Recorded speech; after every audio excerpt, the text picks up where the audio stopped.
শ্রী শ্রী মা বলতেন অপচয় করতে নেই, এমনকি তরকারির খোসাগুলি পর্যন্ত তুলে রেখে গরুকে খাওয়াতেন। বলতেন যার যেটি প্রাপ্য সেটি তাকে দিতে হয়। যা মানুষই খায় তা গরুকে দিতে নেই, যা গরুতে খায় তা কুকুরকে দিতে নেই। গরু ও কুকুরে না খেলে পুকুরে ফেললে মাছ খায়, তবু নষ্ট করতে নেই। এরই নাম জীবনের প্রতি যথার্থ প্রেমের দৃষ্টি। এই বাস্তব বুদ্ধির ফলে এসেছিল জীবন ও জগৎ সম্পর্কে সত্য দৃষ্টি। তাই অল্প বয়সী বিধবাকে অকারণ কৃচ্ছতা থেকে মুক্ত হতে আদেশ দেন। বাল বিধবা ক্ষীরোদবালাকে বলেন, বাছা, অনেক কঠোর করেছ, আমি বলছি আর করো না।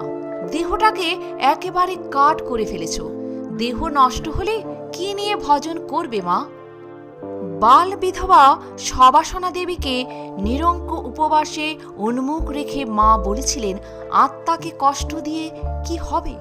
আমি বলছি তুই জল খা। সুরবালা দেবী পতিবিয়োগের পর বাকি জীবন হবিষ্যান্ন গ্রহণে কাটিয়ে দেবার প্রস্তাব করলে মা বলেন, আত্মা যদি কিছু খেতে চায় আত্মাকে দিতে হয়, না দিলে অপরাধ হয়। সে কাঁদে আমাকে দিলে না বলে। প্রণাম মা। মাগো, সকল সন্তানের একটাই আশ্রয়, সেটা শুধুই তোমার চরণ। তোমার শ্রীচরণে ঠাঁই দিও মা।